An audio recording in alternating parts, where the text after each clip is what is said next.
Hello दोस्तों, कैसे हो आप लोग।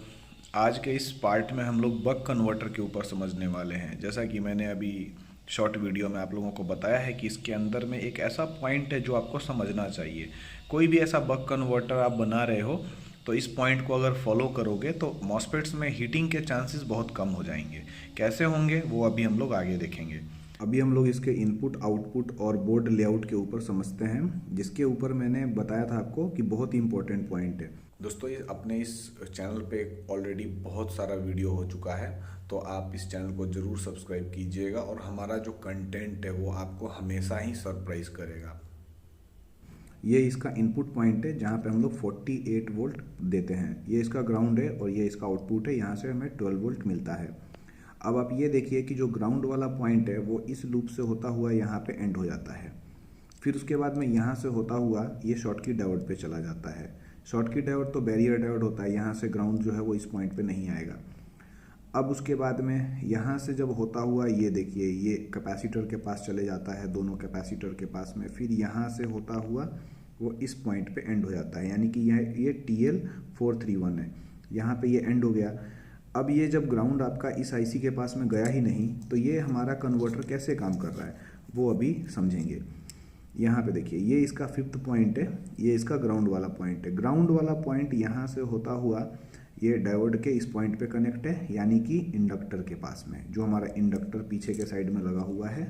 ये देखिए सर्किट डायग्राम में भी कुछ ऐसा ही है। ये इसका एनालॉग ग्राउंड है, ये इंडक्टर के पास हमने इसको कनेक्ट किया हुआ है। अब ये तो इसका आप देख रहे हैं कि पॉजिटिव पॉइंट है, तो यहाँ पे ये ग्राउंड कैसे काम कर सकता है, कैसे काम करेगा, अभी हम लोग इसके ऊपर बात करेंगे। सिंपल लैंग्वेज में समझें तो यहाँ पे इन दोनों रेसिस्टर से पॉजिटिव पॉइंट तो इसको मिल गया है, लेकिन अभी इसको ग्राउंड से कनेक्ट होना ज़रूरी है ताकि ये कैपेसिटर चार्ज हो सके। तो ये वाला ग्राउंड और ये वाला ग्राउंड देखिए आपस में कनेक्टेड है, क्योंकि ये एनालॉग ग्राउंड है।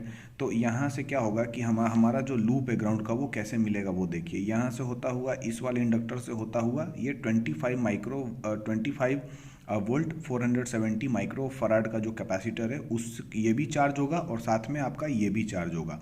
तो यहाँ पे हम लोगों को जो है वो पॉजिटिव वोल्टेज मिल गया और यहाँ पे ये कैपेसिटर चार्ज भी हो गया है। तो उस सिचुएशन में अभी हमारे UC3844 IC को पावर मिल गया है, यानी कि ये ऑन हो सकता है। और जैसे ही ये ऑन स्टेट में आएगा तो हमारा मॉसफेट कुछ देर के लिए ऑन होगा, यानी कि जब ये मॉसफेट ऑन होगा तो यहाँ से ये कैपेसिटर पावर को लूज कर लेगा। और जब ये मॉसफेट हमारा ऑन स्टेट में आएगा तो उस सिचुएशन में क्या होगा कि ये जो इंडक्टर है यहाँ पे कुछ ना कुछ तो मैग्नेटिक फील्ड क्रिएट होंगे ही। अब जब ये मॉसफेट ऑफ स्टेट में जाएगा तो ये जो मैग्नेटिक फील्ड है वो कोलैप्स हो जाएगा और यहाँ पे नेगेटिव और यहाँ पे पॉजिटिव क्रिएट होंगे। तो पॉजिटिव जो है वो आपका इस वाले डायोड से होता हुआ VDD पे जाएगा, यानी कि इस वाले पॉइंट पे आ जाएगा। और जो ग्राउंड है वो तो यहाँ से फ्लो हो ही सकता है। ये देखिए फिर से ये कैपेसिटर चार्ज हो गया, यानी कि नेक्स्ट साइकिल के लिए रेडी है। और उस टाइम में क्या होगा कि हमारा ये जो कन्वर्टर है कंटिन्यूअस काम करेगा।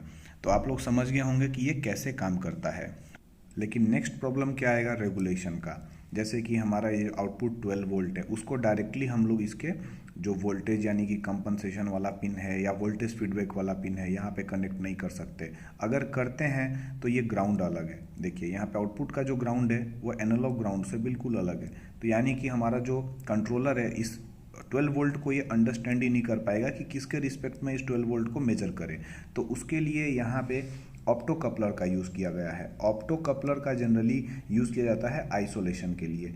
ये देखिए ये इसका इनपुट साइड है, यानी कि हमारा जो 12 वोल्ट वाला साइड है वो यहाँ पे कनेक्ट है। ये TL431 है। TL431 के साथ में कुछ रेसिस्टर डिवाइडर लगाए गए हैं, यानी कि जब यहाँ पे 12 वोल्ट होगा तो उस सिचुएशन में हमारा ये TL431 जो है वो ट्रिगर हो जाएगा, यानी कि EL817 को ये ट्रिगर करेगा। इसके अंदर का जो LED है वो ट्रिगर हो जाएगा। तो यहाँ पे देखिए क्या किया गया है कि इसका जो इमीटर वाला पॉइंट है उसको ग्राउंड किया गया है और कंपनसेशन पिन पे इसका कलेक्टर कनेक्ट किया गया है, जो कि यहाँ पे है। यानी कि यहाँ पे जो है वो एनालॉग ग्राउंड है। ये देखिए ये यहाँ पे कनेक्ट हो जाएगा और कंपनसेशन पिन यहाँ पे कनेक्ट हो जाएगा, यानी कि इसके वोल्टेज को ये पुल डाउन कर देगा। तो UC3844 जो है वो PWM पल्स को कम करेगा या फिर ऑफ कर देगा। तो यहाँ पे हमारा आउटपुट वोल्टेज भी रेगुलेट हो गया है। एक और काफ़ी इम्पोर्टेंट पॉइंट है जो हम लोग डिस्कस कर लेते हैं, वो है इसका करंट सेंसिंग का। करंट सेंसिंग के लिए देखिए यहाँ पे एक रेसिस्टर कनेक्ट किया गया है जो कि यहाँ पॉजिटिव लाइन में कनेक्ट है, एक रेसिस्टर यहाँ पे वोल्टेज रेफरेंस वाले लाइन पे कनेक्ट है। तो वोल्टेज रेफरेंस वाला अभी छोड़ देते हैं, अभी हम लोग इसको इस कॉन्सेप्ट को समझ लेते हैं क्योंकि ये ज़्यादा इंपॉर्टेंट है इससे। अभी देखिए यहाँ पे पॉजिटिव लाइन में ये कनेक्ट है, यानी कि आई सेंस वाले पिन पे हमेशा वोल्टेज हाई रहने वाला है। ऐसा बिल्कुल भी नहीं है, क्योंकि कोई भी आईसी जो है वो वोल्टेज का मेजरमेंट ग्राउंड के रिस्पेक्ट में लेता है। तो यहाँ पे ग्राउंड आपका देखिए इस पॉइंट पे कनेक्ट किया गया है, तो उस सिचुएशन में आई सेंस वाले पिन पे भी वोल्टेज जो है वो जीरो रहेंगे। एक सिचुएशन में आप ये समझिए कि ये रजिस्टर यहाँ ना हो करके ये इसके ग्राउंड से होता हुआ आई सेंस पे कनेक्ट किया गया है, लेकिन यहाँ क्यों किया गया है वो भी मैं आपको समझा देता हूँ। और पीसीबी पे भी आप देखेंगे तो देखिए यहाँ पे जो ये वाला पॉइंट है वो इसका आई सेंस का रेसिस्टर देखिए यहाँ से यहाँ कनेक्ट किया गया है, ये देखिए है ना।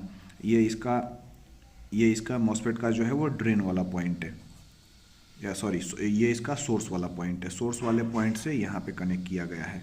फिर एक वोल्टेज रेफरेंस के लिए इस वाले पॉइंट पे देखिए छोटा सा मैं दिखाता हूँ, यहाँ पे एक और रेसिस्टर जो है वो इसका 8th वाले पॉइंट पे यानी कि रेफरेंस वोल्टेज वाले पिन पे कनेक्ट किया गया है। तो अब ये कैसे काम कर रहा है वो समझिए। ग्राउंड और ये रेसिस्टर एक ही पॉइंट पे हैं, तो यानी कि यहाँ भी वोल्टेज जीरो रहने वाले हैं। अब हम लोग अगर पीसीबी को देखें तो ये देखिए जो ग्राउंड वाला पिन है वो डायरेक्ट हमारे इंडक्टर पे कनेक्ट किया गया है। तो यहाँ पे हम लोग देख लेते हैं, देखिए इंडक्टर पे यहाँ पे ग्राउंड कनेक्ट किया गया है और यहाँ पे रेसिस्टर कनेक्ट किया गया है, यानी कि हमारे मॉसफेट के क्लोज, ये देखिए मॉसफेट के काफ़ी क्लोज यहाँ पे इस रेसिस्टर को कनेक्ट किया गया है।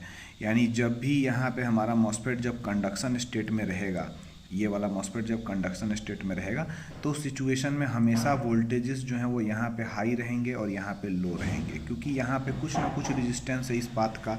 ये देखिए यहाँ पे भी इसका कुछ ना कुछ रेजिस्टेंस है इस पाथ का। तो ऐसे यहाँ पे इसका जो है वो करंट सेंसिंग काम कर रहा है।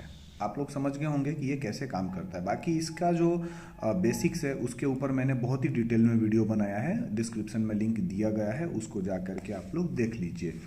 और इस सर्किट को मैं रीडिज़ाइन करने वाला हूँ। इसके ऊपर जो डमी आईसी लगाया है इसको मैंने रिमूव भी किया है। रिमूव करने से भी जो भी इसका फंक्शन है उस पर कोई इफ़ेक्ट नहीं आया है। वैसे हमारे चैनल पे काफ़ी सारा कंटेंट आते रहता है और ये कंटेंट आपको कैसा लगा है प्लीज़ कमेंट करके बताइएगा। Thank you for watching.